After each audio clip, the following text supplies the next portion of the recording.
예, 감사합니다. 이렇게 너무 과하게 칭찬해 주셔갖고요. 네. 오늘 그냥 제가 여러분들 이렇게, 해피투게더 VIP 전도 특강에, 목사님 말씀해 주셔갖고, 제가 이렇게 이 자리에 서도 될까 했는데요. 네. 또 이렇게 담대하게, 기도하는 마음으로 나왔습니다. 오늘 제가 우리 주변에 VIP들 있잖아요. 그래서 하나님께서 세밀하게 예비하신 그 VIP들이 여러분들을 통해 복음을 듣고 이번 해피투게더에 초청될 수 있기를 기도하는 마음으로 그동안 제가 경험했던 전도 현장을 여러분들과 같이 나눌 수 있는 시간이 되었으면 좋겠습니다. 제가 예전에 좀 오래됐는데요. 집을 이렇게 출근하려고 나서려고 하는데 도우미 아주머니가 계셨었어요. 그래서 설거지하는 뒷모습이 보였습니다. 그래서 문득 복음을 전해야겠다는 생각이 스치면서 머뭇거렸어요. 근데 잠시 망설이고 있는데 순간 아주머니가 갑자기 탁 돌아보면서 하나님에 대해 알아야 하는데요. 하나님에 대해 알고 싶어요. 이렇게 저한테 먼저 물어보시는 거예요. 제가 너무 깜짝 놀랐어요. 그래서 그 전에 교회 나오시기를 몇 번 권면드리기는 했는데 복음을 전할까 말까 마음속으로 망설이던 순간에 먼저 이야기를 이렇게 꺼내실 줄은 정말 몰랐거든요. 하나님의 인도하심이 이런 거구나 하는 생각이 들었습니다. 제가 이분에 대해 말씀드린 이유는 이후 이분을 통해 이 가정에 내린 축복을 말씀드리고 싶어서입니다. 그분의 남편은 밤에도 벌떡 일어나서 술이 이제 먹고 싶어갖고 관계없는 상가집을 가세요. 그래서 술을 마실 정도로 거의 알코올 중독이었습니다. 그런데 불가능해 보였던 그 중독도 끊었습니다. 며느리와의 갈등이 있었는데 그것도 복음 안에서 해결하였다는 간증을 저희가 들을 수 있었습니다. 방황하던 아들에게도 복음을 전하였고 지금은 건실한 직장에 성실하게 다니고 있습니다. 신방하던 날 그분의 동생에게도 복음을 전하였고 얼마 전에는 폐암에 걸려 절망 가운데 있던 올케에게 자신이 좋아하는 찬송가를 직접 부르고 녹음해서 들려주었어요. 그리고 복음을 전하기까지 하셨습니다. 제가 그분의 등 뒤에서 복음을 전할까 망설이던 그 짧은 순간이 만약 그냥 지나갔다면 한 영혼을 통해 이렇게 많은 사람이 복음을 듣고 하나님께 인도되는 것도 그리고 이웃과 자녀들에게 흘러가는 축복도 아마 제가 보지 못했을 것입니다. 제가 업무상 자주 군산으로 출장을 가곤 합니다. 항상 운전을 해서 가는데 그날은 이상하게 기차를 타고 싶었습니다. 왜 그런지 몰랐는데 익산까지 기차를 타고 익산에서 군산까지 택시를 탔습니다. 왜 돈도 많이 쓰면서 그렇게 갔는지는 저 잘 모르겠습니다. 택시 탄 지 좀 지났을까요? 기사분이 자신의 건강을 조심스레 이야기하기 시작했습니다. 근무기력증이란 거 아시나요? 근무기력증으로 조금만 움직여도 너무 힘이 들고 몸을 가누기가 어려울 정도라고 하셨습니다. 뿐만 아니라 친한 친구도 같은 병으로 고통을 겪고 있다고 하였습니다. 얼마나 고통스러울지 그 순간 제가 공감이 되었습니다. 이야기하는 도중에 그분이 한때 주먹 세게 몸담고 있었을 것이고 병도 아마 그때 생겼을 것이라는 생각이 들었습니다. 그 병은 아주 비싼 약에 의존해야 하는데 다행히 자신은 한 의사 선생님의 도움으로 보험 혜택을 받을 수 있었지만 그 친구분은 그렇지 못했기 때문에 자신이 약을 가능한 한 많이 받아서 그 친구분에게 주고 있다는 말도 하였습니다. 저는 그 기사분이 너무 불쌍하였고 어떻게든지 위로해드리고 싶었습니다. 그때 갑자기 복음을 전해야겠다는 생각이 머리를 스쳤지만 문제는 제가 그때 엑스이 훈련을 받고 있었는데 며칠밖에 안 돼서 전문을 하나도 외우고 있지 못했다는 것입니다.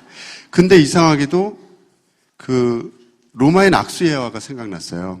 그래서 불완전하지만 최선을 다해 전했습니다. 운전을 하고 있기 때문에 손을 잡을 수는 없었습니다. 그렇지만 이상하게 저희가 함께 눈물을 흘리고 있었던 거예요. 그분이 마음이 울적하면 절에 간다고 하셨거든요. 근데 어떻게 저희가 둘이서 이렇게 운전하고 가면서 이렇게 둘이서 눈물 흘리면서 운전하면서 가고 있었는지 저도 이해가 되지 않았습니다. 그분이 친구를 위해서도 계속 기도하였습니다. 군산에서 일을 마치고 돌아오는 길에도 제가 다시 연락을 해서 그분의 택시를 탔습니다. 만나자마자 저에게 홍삼 한 박스 있잖아요. 큰 거. 그거를 주시면서 선생님은 저의 은인이라고 하시면서 90도 인사를 하시는 거예요. 폭력 영화에서 되게 보시면 그 자주 봄직한 영화 한 장면을 떠오르게 하였습니다. 택시를 타고 오고 간 1시간의 시간을 통해 하나님께서 연출한 이 드라마에 저를 출연시켜 주신 것이 얼마나 감사한지 몰랐습니다. 복음 전문도 다 외우지 못했고 순서도 바뀌었지만 하나님께서는 그 모든 부족함에도 불구하고 그 영혼을 구원하셨습니다. 드라마의 주제는 사랑이었습니다. 대상자에 대한 사랑이면 좋겠습니다. 그리고 제가 노병에 갔었던 건데요. 한 병원 로비에서 60대 정도의 남자분에게 복음을 전하게 되었습니다. 그분은 부모를 대하는 아들과 며느리 태도에 대해 노한 마음을 갖고 계셨습니다. 그래서 아들과 며느리가 다니는 교회도 좋아 보이지 않았죠. 많이 노력했지만 용서도 쉽지 않았고 괴롭고 또 안타까움이 가득하였습니다. 그때 그 아들과 그 며느리보다 더 부족한 우리를 보고 안타까워하시는 하나님의 마음을 이야기하였습니다. 자식에 대한 미움에도 불구하고 마음속에 여전히 자식을 사랑하는 그분의 마음이 하나님의 마음과 비슷할 것이라는 이야기였죠. 지휘관 예화를 통해 죄성이 있는 우리를 보시는 하나님의 그 마음을 그분의 마음과 비교하며 복음을 전하였습니다. 그 순간 공감하기 시작하였고 그분의 마음에 복음이 들어가기 시작하였습니다. 대상자에 대한 공감이 얼마나 중요한지를 경험하는 순간이었습니다. 혹시 지휘관 예화가 궁금하신 분은 다음 학기 엑스이 훈련을 꼭 신청하시기 바랍니다. 다 들으셨나요? 네. 안 들으신 분은 많은 예화가 있고 있으니까요. 네. 대상자의 숨어있는 관심사를 이해하게 되는 순간 복음이 열렸던 일도 기억납니다. 학교 매점을 하시는 남자분에게 복음을 전하였는데 저희 말에 시종 냉담하게 반응하셨습니다. 또한 말씀을 전하면 전하는 중에 계속 매점에 수업 중인데도 그렇게 아이들이 내려오더라고요. 그래서 매점에 오는 학생들로 인해서 어쩔 수 없이 그날은 철수하였습니다. 며칠 후 다시 방문하여 전하게 되었는데 여전히 냉담한 마음이 열리지 않아 답답한 가운데 있었습니다. 함께 간 형제님이 학생들이 버리고 간 쓰레기를 치우며 그분이 저희와의 대화에 집중하실 수 있도록 노력하기도 하였습니다. 대화를 하기 시작한 그분은 누구보다 성경을 많이 한다고 하셨습니다. 실제로도 대화 중에 얼마나 많이 성경 구절을 인용하시는지 저희가 잠깐 두려운 마음도 생기기도 하였습니다. 그 와중에 어렵게 그분의 마음에 분쟁하는 기독교인들에 대한 분노가 있다는 것을 알게 되었습니다. 아마도 교회 다니는 가족과 친척분들 사이에 심한 갈등이 있었던 것 같습니다.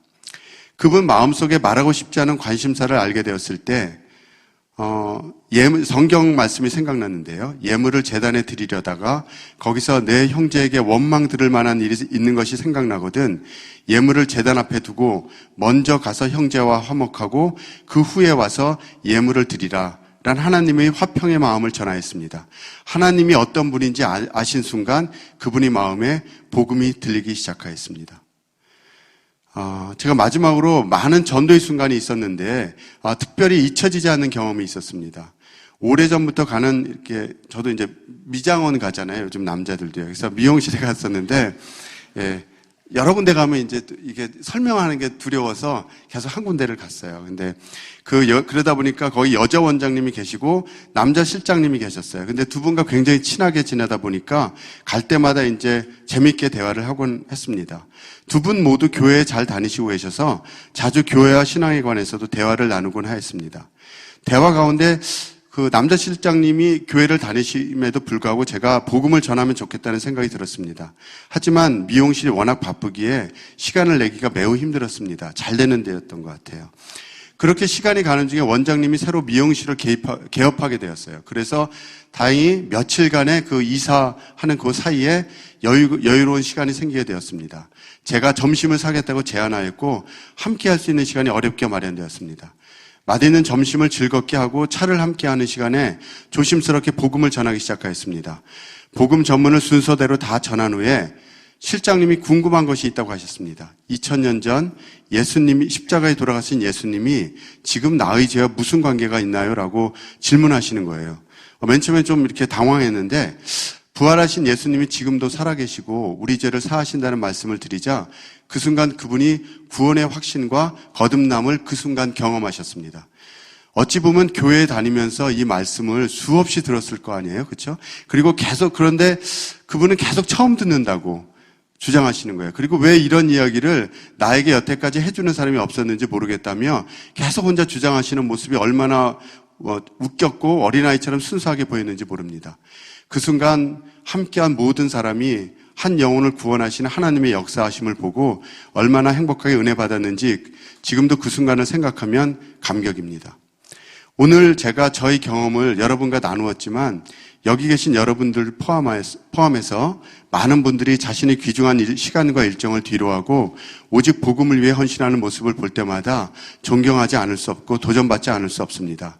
그런 모습을 보시는 하나님은 또 얼마나 기쁘실까 생각해 봅니다. 복음 전하고 아내의 지인들에게 복음을 전하고 제가 가끔은 이런 말을 듣습니다. 재원이 아빠 목사님이세요? 또 재원이 아빠 낮에 일 안 하셔도 돼요? 이렇게. 그래서 그런 질문을 몇 번 받았다는 아내의 말을 듣고 아내와 함께 유쾌하게 웃었던 적이 있습니다. 그런 질문을 받을 수 있도록 환경과 여건을 허락해 주신 하나님께 모든 영광을 올립니다. 감사합니다.